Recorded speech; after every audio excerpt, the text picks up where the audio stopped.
Salut caféiné, j'espère que cette petite introduction t'a plu. Aujourd'hui, on va donc parler du porte-filtre sans fond ou du porte-filtre bottomless, comme tu préfères.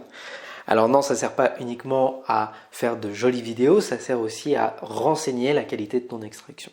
J'essaie de m'améliorer au niveau de la qualité de mon extraction depuis un petit moment. J'avais acheté un réfractomètre, je ne sais pas si tu te souviens, pour mesurer mon taux d'extraction.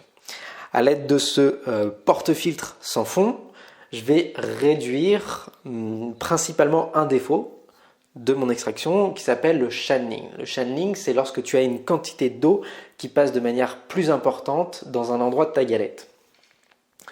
Ça va créer comme un passage et l'eau va s'engouffrer de manière importante dans ce trou et donc ton extraction sera non homogène, non régulière et tes expressos ne seront pas reproductibles au niveau du goût. Et ça, c'est un problème. Avec ce porte-filtre sans fond, tu vas pouvoir observer ce channeling, contrairement à un porte-filtre normal avec des becs comme ça.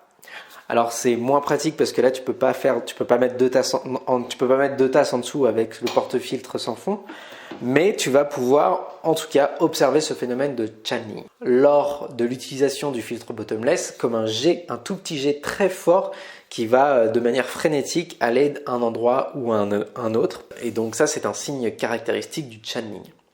Alors quelles sont les raisons principales d'un channeling? Eh bien ça peut être une mouture non homogène, une mouture avec des particules très fines et une mouture avec des particules grossières. Donc fines et grossières en même temps.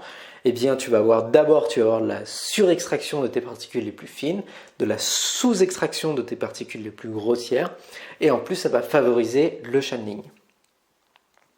Donc en tasse, tu auras un résultat à la fois acide, à la fois amer, sans trop comprendre ce qui se passe dans ta tasse, et donc tu vas avoir un café qui sera difficilement reproductible.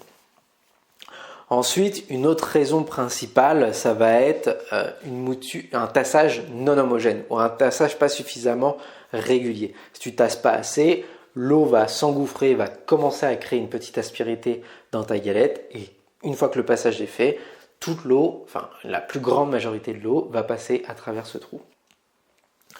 Une autre raison qui peut amener à avoir du channeling, c'est l'utilisation non conforme du filtre.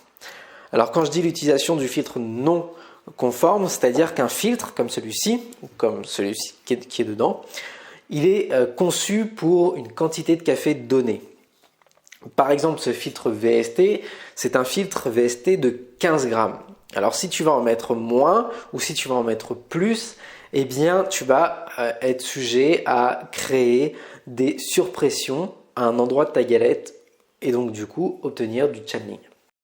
Une fois ton expresso terminé, tu peux regarder ta mouture et si tu observes des trous, c'est un signe qu'il y a eu du channeling.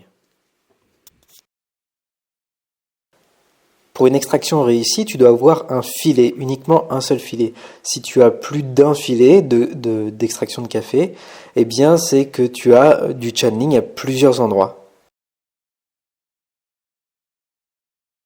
Pour voir si ton extraction il n'y a pas de channeling, eh bien c'est simple, il suffit de mettre ce porte-filtre bottomless, et si tu n'as pas de jet caractéristique du channeling, eh bien c'est que ton extraction est régulière et homogène. Voilà, cette vidéo est maintenant terminée, j'espère qu'elle t'a plu, et puis on se retrouve très bientôt dans une nouvelle vidéo. Salut!